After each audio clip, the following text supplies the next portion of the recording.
هتلاقيك انت بتتحول الى ان انت حلال عقد، جد. حلال مشاكل. مايند سيت هو الريموت كنترول بتاعك. المايند سيت بتاعتك وانت داخل على العميل ان انت بتبني ريليشن شيب مختلفه على ان انت بتبيع له. لو عاوز تبيعه ما تبيعوش، يتباع. يعني بتلاقي في ناس كده شغالين في مجال البيع وبقالهم فتره وبيحس انه ما عملش حاجه في حياته، ما عملش فلوس، ما عملش اتشيفمنتس. لا، هو على فكره هو ده البيع. البيع مش برودكت على فكره. خلينا نقول انه في حاجتين انت قلتهم دلوقتي ليها علاقه بانه الناس تعرف تعمل فلوس من البيع. ولذلك هتبص تلاقي بيعات كتير خلصت من غير ما حد يقدم. صح.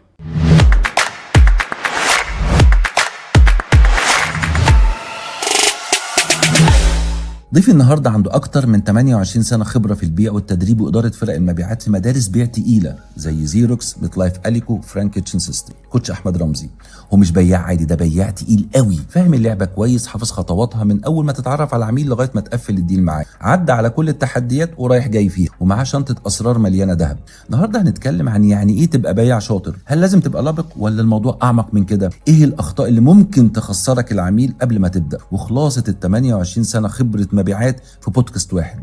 دي مش حلقة عادية، دي ماستر كلاس لأي حد شغال ومهتم بمجال المبيعات. اهلا وسهلا بيكم في حلقه جديده من بودكاست الماهر مايند سيت. معاكم احمد ماهر، انتربرونير ومؤسس شركه تو كرييتيف سولوشنز، وبرحب بضيفي النهارده احمد رمزي. يا مساء الفل. يا مساء الانوار. ازيك يا دكتور؟ اهلا كوتش احمد، انا مبسوط جدا جدا جدا وبعدين عايز نبقى كده براحتنا كالعاده. جدا، احنا براحتنا جدا. صح. يعني مفيش التليفونات حاجة. بتاعتنا والحاجات اللي احنا بنعملها. ايوه، مفيش حاجه. احمد، انا عارف ان انت واحد من الناس اللي دايما بقول مدرسه متحركه للسيلز على الارض. مش قوي خالص والله، انت بس بتحبني مديني اكبر من حاجه. ازاي يعني؟ انت اصلا ما شاء الله عليك قعدت كام سنه في زيروكس؟ كتير. كتير، يعني يمكن من اواخر التسعينات لغايه اعتقد 2010. طيب يعني بتتكلم اولموست كتير، يعني كتير. وبعدها اشتغلت في حاجات، اشتغلت في اكتر من مكان، يعني يمكن اكتريتهم مالتي ناشونالز، كناشونال سيلز مانجر فترة. وبعدين يعني حبيت ان انا استقل بذاتي، فعملت بقى شركة واشتغلت شوية، ويعني ما كانش عندي الخبرة الكافية في حتة المانجمنت بقى. المانجمنت للبزنس، مش يعني تخيلت ان ادارة الفريق زيها زي ادارة المنظومة. فطلعت الحسابات مختلفة شوية. اوكي. فعملت هولد وقلت ان انا يعني اذاكر شوية، اتعلم شوية، ومفيش مانع ان انا اعيد التجربة تاني. لكن دلوقتي انا يعني تحديدا في مدرستي، في بيتي، بيت اتعلمت فيه البيع ومنهجية البيع والكوميونيكيشنز مع الناس ودلوقتي انا بشتغل في تدريب المبيعات. يعني اما بقابل حد شغال في السيلز بيبقى فيه صنفين. في نوع منهم بتلاقيه انا شغال، وفي نوع بيحب السيلز. انا مفيش مرة اتكلمت معاك في السيلز الا بحس ان انت بتتكلم من قلبك. باخده حقن. ايوه. ايه بقى بهرش لما بقى ايه السر بقى انه السيلز عندك بحس ان هي يعني عارف كرات دم بيضة وحمراء، وفي بقى السيلز يعني. أيوة. ايه بقى سر شغفك بص، انا للسيلز يعني؟ طول عمري من وانا صغير، من قبل بقى ما افكر ان انا اشتغل او ان انا وانا لسه في المدرسة، ابويا في مرة يعني ضربني علشان خاطر لقى معايا بيزنس كارد، رحت طبعته في مكان كان زمان بيطبعوا سلك سكرين. فلقيت احمد رمزي رجل اعمال. ده في كام؟ امتى الكلام ده وانت في سنك قد ايه؟ كنت في ابتدائي. ستة ابتدائي حاجه.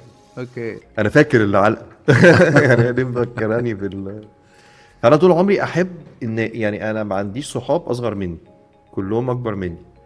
فدايما احب يبقى ليا علاقات، واقعد اتكلم مع ده واقعد اتكلم مع ده وافهم ده، وبتستهواني قوي الناس، يعني احب اعيش في وسط الناس. لغايه ما لقيت الكوميونتي بتاعت زيروكس.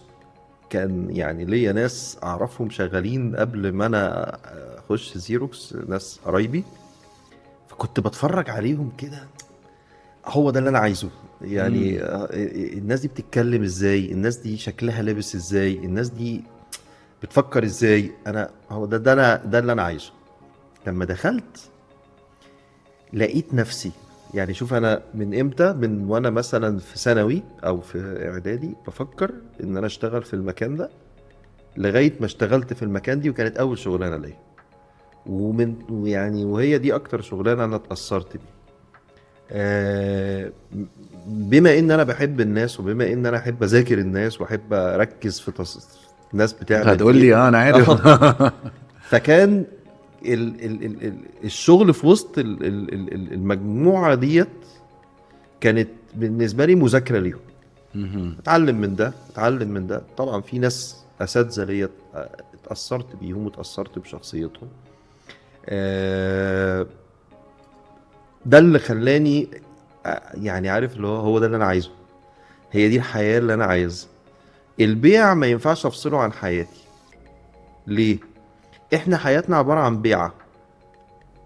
حياتنا عباره عن بيع ازاي يعني؟ انت من ساعه ما بتصحى من النوم الصبح لغايه ما بتنام بالليل، انت مجموعه ترانزاكشنز اللي بتحصل دي كلها هاندلنج، بيع.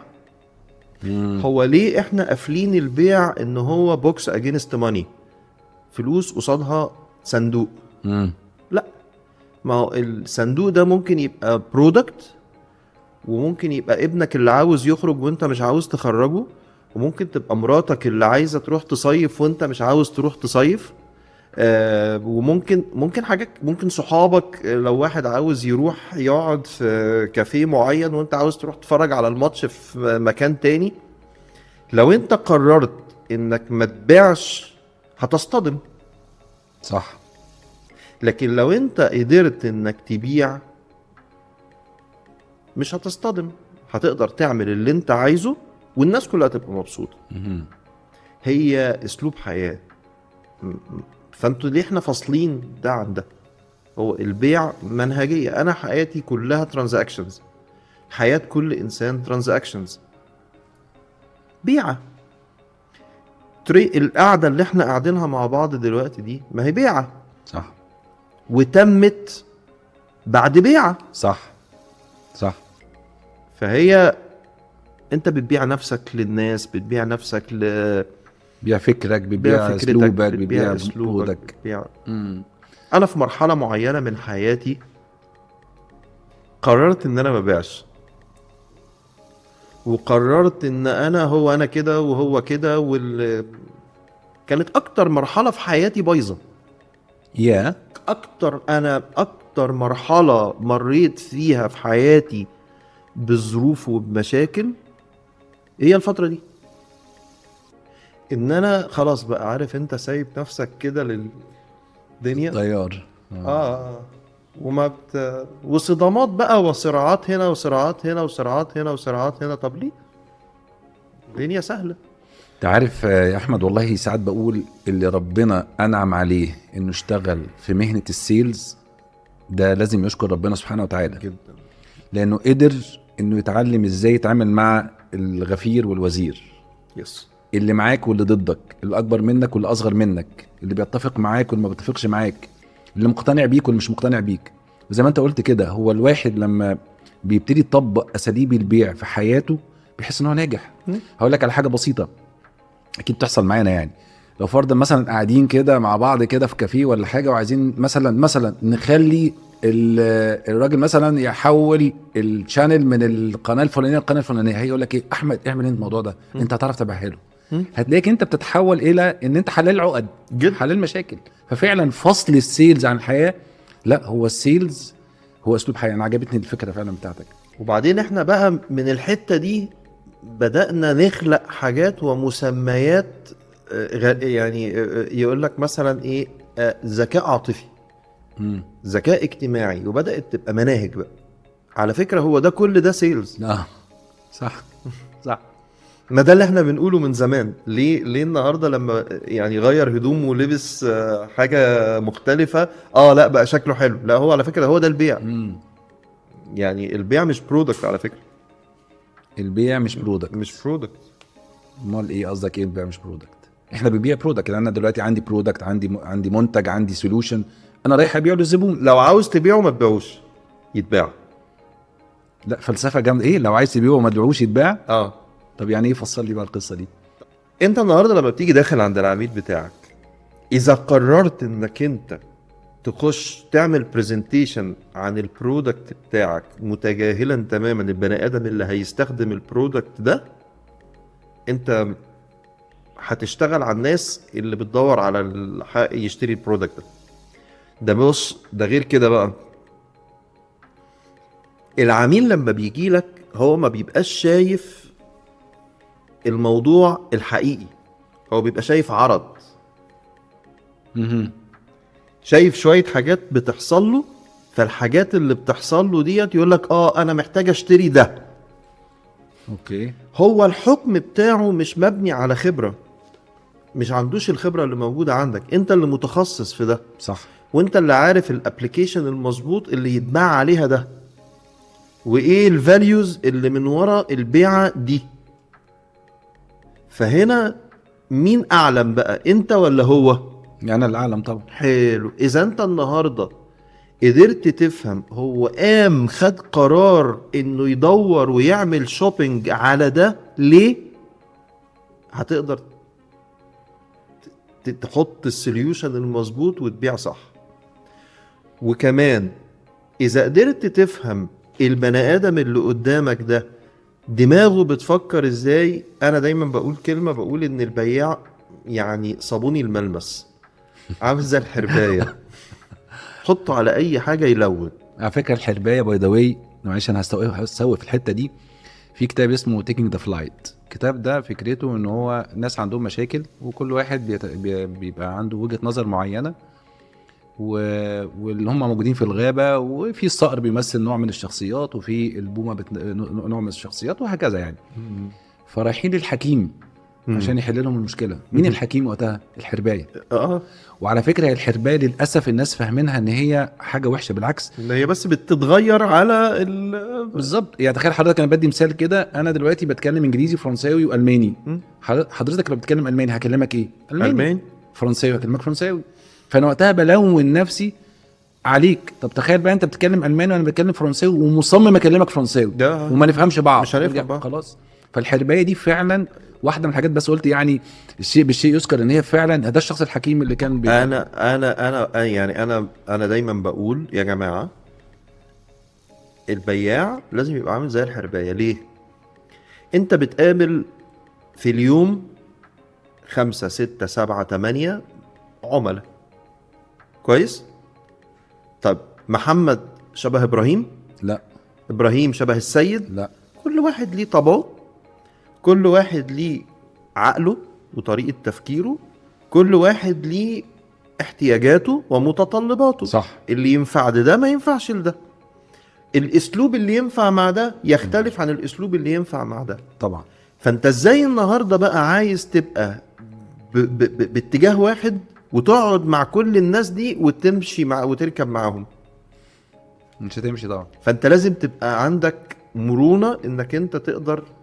الراجل اللي الباك جراوند، يعني دايما الجماعة المهندسين لما تيجي انت تبيع مثلا بيعة لمهندس، انت لما تبقى عارف مبدئيا ان هو راجل مهندس، تبقى انت عارف ان الراجل ده عنده اي حاجة لازم يتعمل لها راشونال. طبعا. مش هتلعب في منطقة تانية هتلاقي صدمات غريبة مع الراجل اللي هو الباك جراوند بتاعه فاينانس، هو عاوز النهارده يسمع ROI، عاوز يسمع كوست ريدكشن، عاوز يسمع كونسامشن، عايز يسمع بروفيت. هو عاوز يسمع الكلام ده. تقعد تقول له بقى ده شكل جمالي، ده مش هتقعد بقى تقول له اصل ده بالليل بيقلب مش عارفه ايه، هو مش سامعك اصلا. صح. هيقول لك لا بص خلينا بس شيل لي بس ده كده وخلينا في وغيره وغيره وغيره وغيره. فانت لازم يبقى عندك دايما كلمتي للجماعه الناس اللي بتتدرب معايا اقول لهم ايه، اهتم بانماط الناس، ذاكر الناس، عيش في وسط الناس، ما تعيش في وسط الناس وقت البيعه. انت ليه بتتفاجئ بالناس في وقت البيعه؟ يقول لك اصل ده عميل، يا ده عميل ابن لذين. هو ما فيش عميل ابن لذين، صح. يعني ابن لذين بس عشان احنا قاعدين يقول لك عميل اكيد لكن هو يعني هو انت في عميل انت ما عرفتش تتعامل معاه، صح. انت النمط ده ما شفتوش قبل كده، وهو انت مطلوب منك انك انت مش هتنقي بقى، هتقعد تنقي، اقعد بقى نقي وشوف انت مين تحب مين وما تحبش مين. فالشغل على انماط الناس مهم جدا. نرجع بقى للحته بتاعت لو عايز ايه تبيع المنتج بتاعك ما تبيعوش. انت المفروض النهارده انك لما تخش وتركز على المنتج بتاعك، انت خلاص جربت العلاقه اللي ما بينك وما بين الشخص اللي قدامك ده في هذا المنتج. فبيحصل ايه بقى؟ عارف المثل اللي بيقول لك لو مش صاحبي فانت عدوي؟ هو بيحصل كده. تمت البيعه حبيبي وحبيب قلبي، باظت البيعه خلاص اتفرقنا بقى. يعني لو شفتوه في المعركه اقتلوه. فدي مش صح. انت اشتغل على العلاقه مع الراجل ده، سيبك من المنتج. ما الدنيا كلها بتتكلم في منتجات، انت هتبقى مختلف ازاي؟ كلها بتتكلم في منتجات، وكله بيعمل برزنتيشنز، وكله عنده حافظ السبيكس، وكله حافظ المنافسين، وكله حافظ الدنيا دي كلها. طب انت امتى هتبقى مختلف؟ ما انت بالمنظر اللي انت لو مشيت على نفس المنهجية اللي الناس شغالة بيها وركزت على المنتج بتاعك، فخليني اقولها لك كده، انت لازم تبقى سعرا ارخص عشان تعرف تبيع. صح. طب لو انت اشتغلت على العلاقة، فانت هتقدر، انت مش على العلاقة يعني هو بقى صاحبي فانا هيعدي لي ويفوت لي لو انا مثلا في عندي شوية فلوس زيادة ولا حاجة. لا، هي القصة مش كده. القصة ان انا لما افهم العميل بتاعي مظبوط وصح، فانا هقدر اشوف جوانب المشاكل اللي موجودة عنده، فهقدر اطلع من البرودكت بتاعي الكم حتة اللي موجودة عندي اللي هتعالج 3-4 مشاكل دول بس، واسكت. اوكي. فزي ما احنا دايما او زي على قد ما احنا بنفهم عميلنا اكتر وبنفهم نيد حقيقية عند العميل بتاعنا ونعمل لها تضخيم مظبوط ونعمل لها ناخد كوميتمنت من العميل بتاعنا وكل الكلام ده مظبوط، هتقدر النهاردة تغلق بغض النظر عن السعر. ليه؟ لأن السعر ما هو إلا رقم في الآخر. يتضاءل تأثيره ويختفي وينتهي طول ما انت شغال على البني آدم اللي قدامك، على قد الفاليو اللي انت هتقدمها. مش انت ساعات كده يا دكتور، ساعات كده وانت ماشي كده عندك حاجة ناقصة في حاجة كده، انت حاجة معاملة لك في شغلك وجع دماغ، لو لقيت لها البتاعة دي والله لو هي بكام هجيبها. صح. صح جدا. ولما تلاقيها ما صدقت لقيتها، مش هتقعد بقى تعمل لسه بقى شوبينج وتدور وتشوف وده بكام، انا ما صدقت لقيتها اصلا. فبنسبة كبيرة جدا هتشتريها من غير ما تفكر. هي دي. ودليل على كده انك لما بتخش السينما بتشتري ازازة المية اللي بره بتتباع ب5 جنيه بتجيبها ب50 جنيه جوه السينما. ولو انت خرجت من باب السينما على السوبر ماركت اللي على جنب باب السينما الكشك اللي جنبه ده هتجيبها ب5 جنيه. بلاش نبيع منتجات، خلينا نبيع نفسنا للناس مظبوط ونحب الناس بجد، وتخلي نفسك مكان عميلك مظبوط، وتحاول تفهم فعلا انت داخل كده، انا داخل اساعد البني ادم اللي قدامي ده، والله عميلك هيحس بالطاقة دي، انا داخل اساعدك. عندنا مشكلة اللي هي مشكلة حضرتك، وانا داخل اعتبرني انا استشاري، انا بتاعك. افرد بقى كده ورقك وتعالى نفكر احنا الاتنين مع بعض. عندي حاجه كده جت في دماغي وانت بتتكلم، يعني يمكن الكلام ده ينفع اكتر في البي تو بي. انا عندي بقى انستتيوشن وات ايفر بقى المكان، شركه كوربريت جفرمنت حكومه، هعمل معاها ديل فهاخد وقتي. لكن انا مثلا متخيل كده انا قاعد واقف دلوقتي ببيع هوم ابلاينس، اجهزه منزليه، وداخل عليا حد عايز يشتري مثلا ثلاجه غساله، هعمل الكلام ده امتى؟ يعني هعمل وابني علاقه وهو يشتريني، هعمل الكلام ده امتى؟ ما اعرفش يعني رايك ايه في الموضوع ده يعني.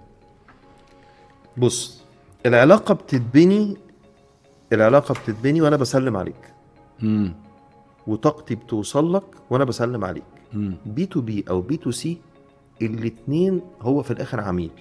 امم هو بس الفكره في ايه؟ فكره ان طريقه بيع البي تو بي يعني شويه ظاهريا بتختلف عن طريقه بيع البي تو سي. كويس، لكن في الاخر هنا همشي علاقه وهنا همشي علاقه. حلو. انا لازم اعمل معاك، انت مش ساعات كده رحت هضرب لك مثال على حاجه من نفس المثال اللي انت قلته. رحت بيتك مثلا او ودخلت وكنت محتاج تشتري مكوى، فجالك شاب كده لطيف فقدر يفهم احتياجاتك كده والدنيا بقت تمام وبدأنا نعمل العلاقة الطيبة انت وانت ماشي محمد اديني بقى رقمك كده عشان لو انا حبيت اسألك على حاجة. دي اول خطوة. صح. لو انا قابلتك واحنا قاعدين تاني يوم في الكافيه مع بعض ولا بنتكلم ولا حاجه وجيت بتاع ده انا امبارح، طب والله يا دكتور ده انا كنت محتاج اشتري مثلا ايربودز مثلا. لا استنى نتكلم يا محمد مستر احمد انا قاعد معاه. ما انت بنيت العلاقه. صح. بقى الراجل بتاعك في المكان اوكي. بيفاسيليتيت الدنيا ليك، بيريكومند ليك الحاجه المظبوطه. انا النهارده في ناس بترجع لي في حاجات ملهاش علاقه باللي انا شغال فيه. وبعدين تعالى، لو انا النهارده اشتغلت على العلاقه المنتج وما اشتغلتش على العلاقه، فمحور العلاقه اللي بيني وبينك لو البيعه باظت راح. صح. هو مش احنا اللي جمعنا بيعه؟ ايوه. ما هي راحت. فخلاص اكلمك ليه؟ اسال عليك ليه؟ اقول لك كل سنه وانت طيب في مناسبه ليه؟ طب هو عشان ما اشتراش النهارده يبقى مش هيشتري؟ لا طبعا. على طول؟ لا طبعا. طب ما ممكن يشتري السنه الجايه. ده تمام، ده ممكن يبقى هو الماركتنج بتاعك. يكلم ده انا ممكن ساعات عملاء عندنا بتوصل لمرحله ان هو يتلكك علشان خاطر يخلق لك بيع. حد قريبه، حد صاحبه، حد ويكلمك وهو ليه بنخسر الناس؟ عشان احنا معرفناش نعمل معاها ديل. عشان باصين على البيع بس. ليه المنتج هو محور العلاقة اللي بيني وبينك. طب لو انت غيرت المنتج، سبت الشركة اللي انت فيها ورحت مكان تاني، هيبقى شكلك ايه وانت بتكلم الراجل عشان تقول له استاذ محمد ازيك عامل ايه؟ ده انا سبت المكان الفلاني وبقيت في المكان الفلاني. هو اصلا الراجل كان بيكلمك وانت ما بتردش عليه بعد ما البيعه اللي بينك وبينه في المره الاولانيه باظت. ايه جموديه الوش اللي انت ترفع لي سماعه التليفون تقول له؟ يعني كلامك مظبوط. يمكن دي اعتقد انه يعني المتابعين فعلا فهموا قصه انه المايند سيت بتاعتك وانت داخل على العميل ان انت بتبني ريليشن شيب مختلفه على ان انت بتبيع له. لانه البيعه جت او ما جاتش مش دي القصه. عايز اقول لك على حاجه كمان وبتحصل معانا حتى كمان في شركتنا، انه ممكن تكون الشخص مش هيشتري منك وما اشتراش منك لكن مقتنع بيك وبيجيب لك عملاء تانيين. يعني الناس متخيله انه الريفيرال بيحصل بعد ما يكون اشترى منك. كتير بيحصل وما اشتراش منك. هو بس مقتنع بيك، بس يمكن لظروف ما تخصه هو مش قادر دلوقتي يشتري منك، لكن عادي بيعمل لك ريفيرال ويفتح لك شغل تاني لانه فعلا هو اشتراك انت. واظن انت ليك جمله شهيره دايما بتقولها: الناس بتشتري ايه؟ الناس بتشتري ناس. الناس ما بتشتريش منتجات. الناس بتشتري ناس. ساعات كتير قوي احنا في حياتنا، ما اصل احنا زي ما احنا بياعين ما احنا عملاء. صح. فاحنا لما بننزل ساعات بننزل ابقى عايز اشتري حاجه مثلا، الف اروح لده واروح لده واروح لده واروح لده، وفي الاخر اقوم شاري من عند واحد وانس واقف معاه كده في 10 دقايق اتمم بيعه معاه. وهقول لك على حاجه، ساعات كتير قوي بتبقى اغلى من كام واحد انا مريت عليهم قبل كده كمان. يس. بس انا اشتريت البني ادم ده، انا عايز اشتري من الراجل ده. انا بغض عارف ممكن اعمل ايه. يعني انا حصلت معايا في مره من احد العملاء مؤخرا، راجل في جلسه الكلوزنج قال لي بص الاوفر اللي انت مديهوني ده انا تمام، انا اوكي وادى توقيعي اهو. اقسم بالله يا دكتور بس لو قدرنا نعمل حاجه في السعر هكون متشكر، ما قدرناش خلاص انا مضيت. وما نزلتلوش، اديتنا له هديه يعني الحاجه اوكي. ف ليه حاطين السعر عامل من عوامل البيع؟ انا لازم ابقى ارخص واحد عشان اعرف ابيع، وانت ما تعرفش تبيع الا الرخيص. انا اعرف ناس يقول لك انا ما اعرفش ابيع غير الا الغالي. انا ما اتعودتش ان انا ابيع بيعه رخيصه، ما اعرفش ابيع بيعه رخيصه.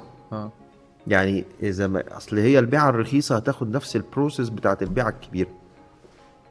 طب ما تخلي ده مش معناه ان انا اقول للبياع انك تتجاهل الوانز اند توز اللي هي الحاجات البيعات الصغيره، لان انت عندك البيع متقسم. لما بيجي اقسم الشهر بتاعي مثلا كبياعين، يبقى عندك ميجا ديلز، ودي بتبقى مثلا كل كوارتر بيعتين ولا حاجه، بتبقى يعني فيها بالك. لكن الحاجات الوانز اند توز دي بتاعت يبقى لازم يبقى عندي مثلا طبعا حبه منها يعني. بس ما بتاخدش يعني هي بتاخد نفس السايكل، وبتاخد نفس الاهتمام، وبتاخد نفس منهجيه انك تشتغل على العلاقه والكلام ده.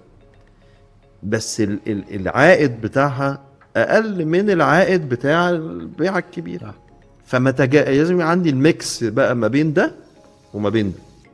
لكن انا البيعه نفسها كيونت برايس، ما افتكرش ان انا في حياتي كلها اخدت اكسبشن مثلا يمكن 5 6 7 مرات على مدار حياتي كلها، مثلا في برايس ديسكاونت او تيرمز اوف بايمنت وبتاع. بتبقى الكيس بقى خلاص يعني واقفه على دي، وهاخد الاكسبشن في بي او داخل.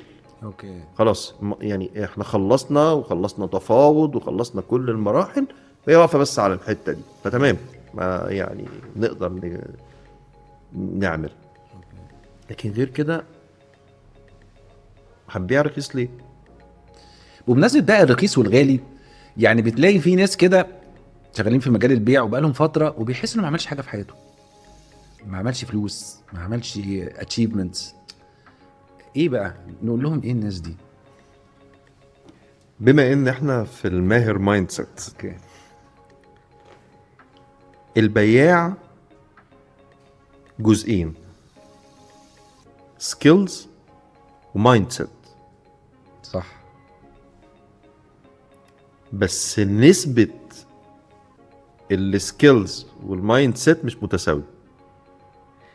المايند سيت بيمثل 95% من نجاحه. 95%؟ يس. انا عارف ان هي اكتر، بس 95% ده باي من يعني ده بتقول كده ولا باي ريسيرش؟ اوكي. 95% من نجاح البياع مايند سيت، و5% سكيلز.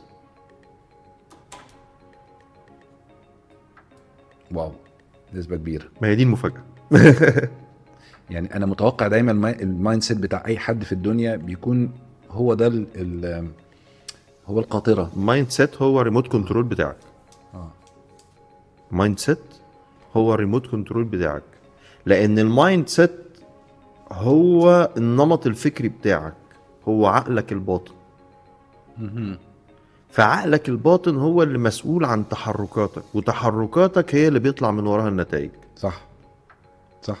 طيب انت قاعد مغذي نفسك بالسوق نايم ومحدش بيشتري، ومعقولة حد هيدفع المبالغ دي كلها دلوقتي؟ ده انا نفسي ما معيش فلوس. في حد هيدفع الارقام دي؟ ده الدنيا والدولار والاستيراد، وكل واحد في صناعته عنده مرار طافح. فانا حاطط باريرز. فانا اوريدي اساسا معربن على الفشل. حلو. انت داخل على عميلك اساسا بتقضي واجب، وانت اوريدي يعني انت خلاص انت مغذي نفسك بالهاجس ده. فالبارادايم اصلا او نمطك الفكري او العقل الباطن بتاعك هو جواه ده. فانت داخل تعمل ايه بقى؟ وهتبان متناقض جدا قدام عميلك. يعني انت عند اول اوبجكشن من العميل بتاعك انت هتنهار. اوكي، لانه بياكد لك بيأكد لك اللي البليفز جواك. اللي عندك والاعتقادات. طاقتك وانت داخل تقدم نفسك لعميلك وتقدم نفسك بشكل مظبوط، ده كفيل لوحده انه يتمم جزء كبير جدا من البيع. فلما انت قاعد، يعني انا اكتر وقت بيخليني ابقى يعني قلقان على البياع النص ساعة او الساعة الا ربع بتاعة الكوفي بتاعة الصبح اللي التيم كله بيتجمع جنب بعضه دول. لو كام واحد دول بيقعدوا يبخوا سم في ودان بعض. ده السوق، ده انا امبارح رحت للراجل والراجل قال لك معهوش فلوس، ده معهوش فلوس، اصل الداتا، اصل وكل التلج بقى كله كله قاعد بقى عمال ايه يحقن التاني، ويبداوا ينتشروا بقى في السوق بقى بعد كده. ويرجع ايه يا عم نو نيد. طب ايه؟ اصل العميل معهوش فلوس، اصل البادجت. انت مالك ومال الكلام ده؟ تنزل تشتغل صح. انت مش دورك انك انت تبص في النتائج، انت دورك انك انت تعمل اللي عليك. دي اول حاجة وتطور نفسك. دي اول حاجة بتخلي الناس ما تعملش فلوس. هو اوريدي من جواه مش عامل فلوس، فما تقعدش مع عميلك انت مش هيقعد مع عميله يعمل فلوس. هو اوريدي مش عامل فلوس من جوه. فده اول حاجه، ان هو داخل اصلا. انا عجبتني كلمه انت قلتها، معربن على الفشل. هو اساسا يعني انت داخل جواك طاقة داخلية كلها مشاكل. اصل المنتج بتاعي فيه العيب الفلاني، اصل انا اغلى واحد، اصل فلان ارخص واحسن وخدمة ما بقى. طب انت داخل تعمل ايه؟ دي اول حاجة. ممكن اقول حاجه عند النقطه دي قبل ما تدخل على تاني حاجه؟ في احد الكورسات كنت بديها في البنوك، فكان بنت كده بتتكلم على احد المنتجات البنكيه، بتقول لي انا ما بحبش المنتج ده ابدا، ما بعرفش ابيعه ومش عايز ابيعه. ففي الناحيه التانية كان حد واحنا قاعدين في نفس الكورس، لا ازاي ده برودكت هايل، فانا قصادي 2، حد مش بيعرف يبيعه والتاني جن فيه زي ما بيقولوا يعني. فقلت لها حاجه جميله جدا، قلت لها بصي، عمرك ما هتبيعيه طالما انت حاسه ان المنتج ده ملوش لازمه. صح. لازم الاول من جوه تحسي بقيمه المنتج ده. ابني. نعم، انا بعتبره ابني بالظبط. قلت لها خدي بالك، ابني بيبقى فيه العبر وببقى ابنك لو حصل ايه لازم انت تحافظ عليه وعايز ترفعه يبقى احسن حد. واحنا بنشتري بالحماس، وفي قاعده معروفه في البيع، حتى مش في البيع، حتى في الكوميونيكيشن، اسمها الحماس معدي. يس. فانا اصلا بشتري بحماسك، طاقه. انت بتحس بيا، انا داخل اساسا، انا ببقى داخل بايع. يعني البايعين المرتبين المظبوطين هو اوريدي بيبقى داخل بايع. صح. هو مخلص، هو الموضوع منتهي في دماغه. انا داخل بس اخد بالاسباب، اعمل بس التاسك بتاعي. النتيجه ايه مش بتاعتي. طبعا على فكره، حتى لو البيعه ما تمتش هتلاقيه من اوت اوف نو وير كده جاي لك تليفون، يا استاذ فلان فاكر لما انت من سنه قدمت لنا العرض وانت سايبهم اصلا بقالك سنه. بس دي مكافأة ربنا. صح. انت هنا اشتغلت مظبوط واشتغلت صح. النتيجة مش بتاعتك، هتجيلك بقى النتيجة من فلان او من علان او من ايا كان، جايلك. ليه؟ انت وفين وازاي مالكش دعوه بيها. هي معادلة، على فكرة هي معادلة ربانية ما فيهاش كلام. من 3 أطراف.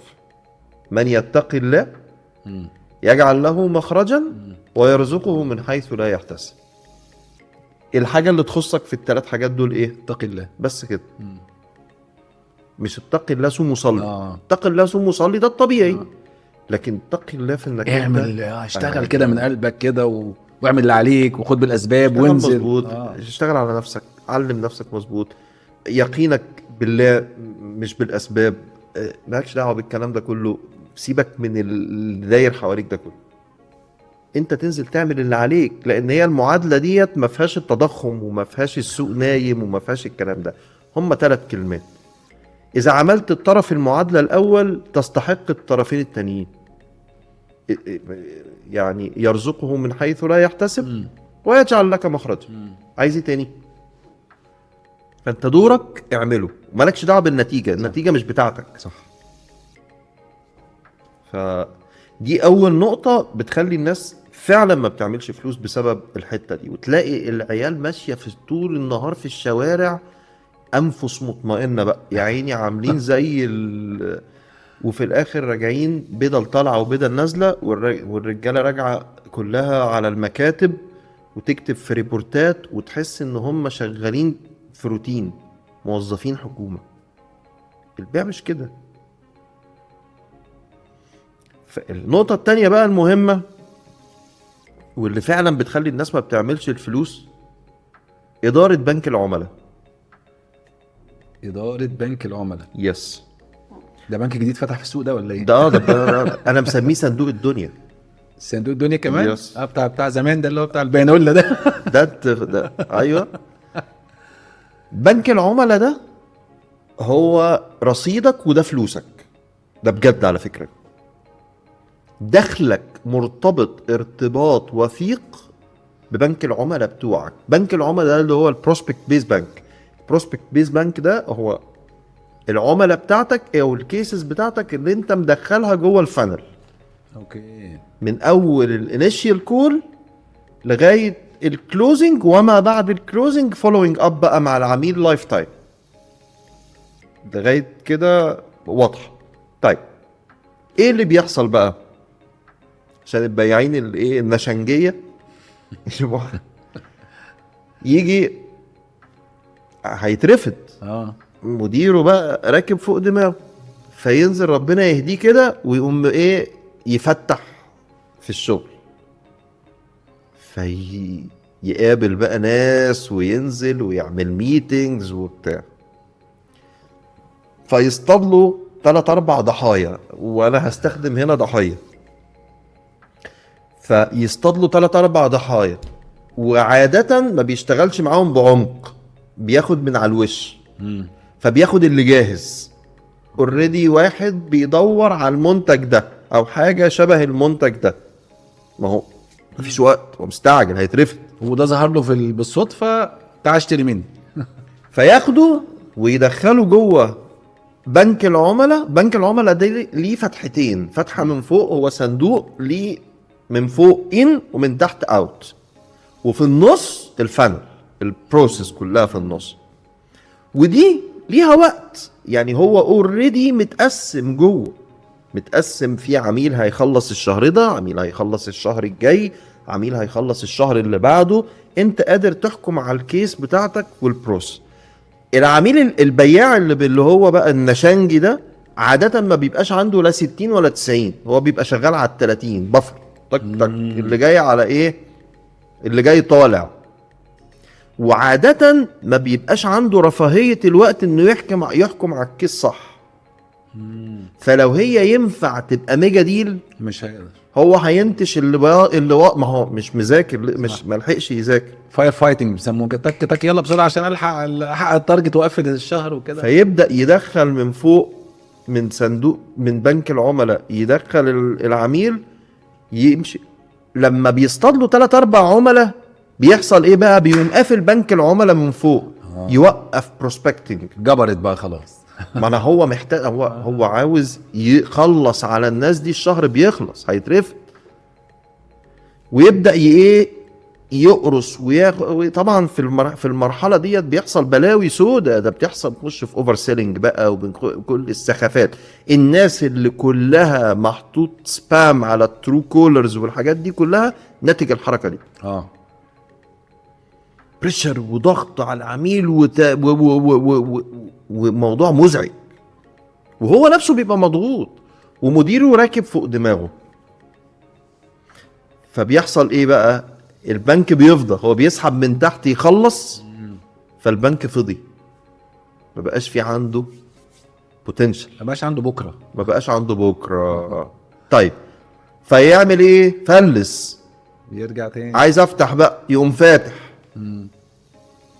عبال بقى ما ينقل الفتحة دي عشان يبدأ يدخل تاني بنك العملاء ناس تاني، شهرين 3 يقعوا في السنه. في عندك بقى شهرين في النص اتفرموا. صح. فتبص تلاقي الكيرف بتاعه عامل ازاي، تك طيب. مريح، تك مريح. فايه فدايما ما بيبقاش عنده انتظام في التدفقات النقديه بتاعته.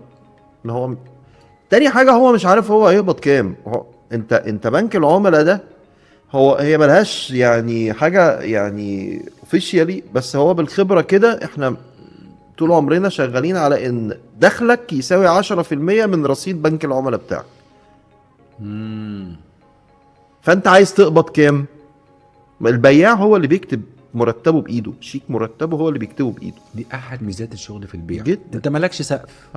مالكش سقف. يعني لو اي شغلانه تانية مع احترامي ليها انت ليك سقف، يعني مثلا انت محاسب، انت ما اعرفش، خلاص هو مرتبك اخر الشهر وخلاص. لكن دي سكايز يور ليميت زي ما بيقولوا، بجد سكايز يور ليميت. عيش صح. فانت عايز يعني انت عايز تقبض كام؟ انت اللي هتقبضه اعمله، حط جوه بنكك، ودي فرصه للبنك انه يتبني صح. ودي فرصه للفانل انها تاخد حقها، والسيلينج سايكل تاخد حقها، واشتغل على البني ادم وعلى الدماغ بتاعته، واقدر احكم على الكيس من الاول كده. الكيس دي سيمبل ولا كومبلكس ولا ايه، هنعمل ايه. لكن اخش برزنتيشن، ما انا عايز البرزنتيشن عشان اقفل، عشان انا هتروق لو ما خلصت. فدي النقطة التانية المهمة اللي بتخلي الناس ما بتعملش فلوس. اوكي. ان هو دايما عنده الكيرف غير منتظم. نصيحتي للناس البياعين، البروسبكتنج الحاجة الوحيدة اللي تخليك تقفله من فوق، تقفل بنك العملاء بتاعك او صندوق الدنيا ده من فوق، ان السر الالهي يطلع. صح. انت لو عيان ونايم في المستشفى اعمل بروسبكتنج مع الدكاترة. لو بتصيف وعلى البحر وفي الساحل تمام اعمل بروسبكتنج. لو قاعد في الكافيه اعمل في الطيارة وانت مسافر. لو انت مسافر انت بروسبكتنج. لو راكب اوبر انت بروسبكتنج. تعرف تعمل الكلام ده. عشان كده انا دايما بقول ايه، انا بحب الناس، انا احب ابقى موجود في وسط الناس عشان اعرف اتكلم هنا واعرف اتكلم هنا واشتغل علاقات، اشتغل على العلاقة دي واشتغل على العلاقة دي. البيزنس هيجي من وسط العلاقة، بس ما يبقاش هدفك انك داخل تعمل بيزنس. عشان تعرف تحكم على علاقة مظبوط وعلى الشخص اللي قدامك بوتنشال ولا لا، وتعرف تصنف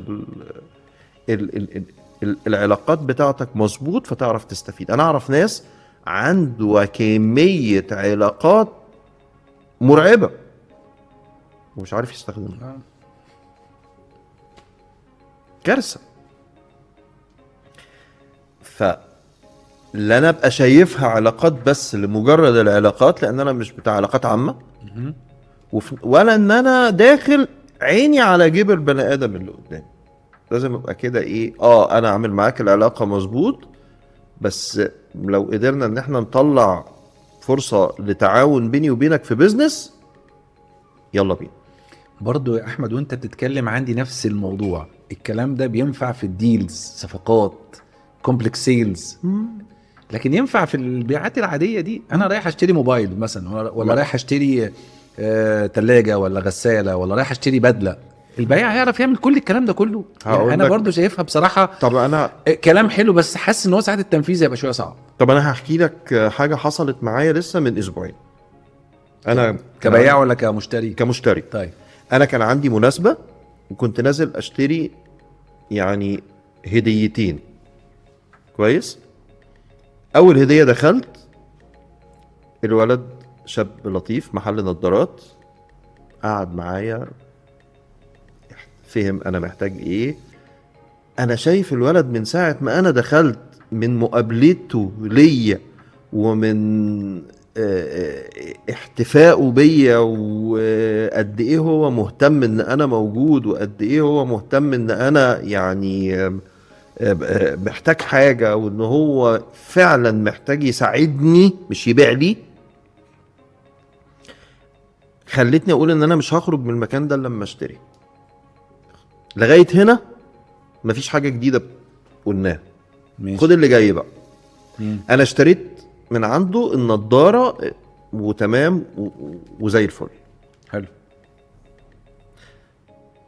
من كتر ما الولد انا حبيته فخدت رأيه في الهدية التانية.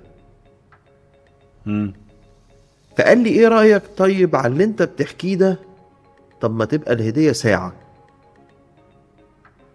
اقسم لك بالله السيناريو ده حصل بالظبط. قلت له طيب اعمل ايه، اجيب منين؟ قال لي طب استنى. قام ناده زميله وقف مكانه واخدني، انا كنت في مول العرب، واخدني من ايديا ورحنا بارتيشن بتاع ساعات، لقينا البياع بتاعه مش موجود. فقال لي ده اكيد بيدخن في السموكينج اريا بره، استنى انا هكلمه. يا فلان تعالى لي دلوقتي حالا. والله ده حصل. جالي وفضل واقف معايا جنبي وانا بخلص وبختار، وبقى يشاركني الرأي وانا بشتري هديه لحد تاني. فهو كل شغله الشاغل انه يفهم شخصية التاني علشان يريكومند ويساعدني. تمام. خلصت وخلاص هشتري، واتفقت السعر اللي اتقال لي عليه تمام. هو يا فلان ديسكاونت ضروري، طب اتصرف اي حاجة. وخلى الواد عمل ديسكاونت بسيط، ولو ما كانش عمل برضو ديسكاونت ما كانش فارق معايا. بس انا هقول لك على حاجة. انا قبل ما اجيلك النهاردة انا دخلت مول العرب، وكنت المفروض اخرج ادخل الباب كده، اخش شمال عشان اروح المكان اللي انا رايحه. انا دخلت يمين عشان اسلم عليه ورجعت تاني. يا للدرجة دي؟ يس he deserve.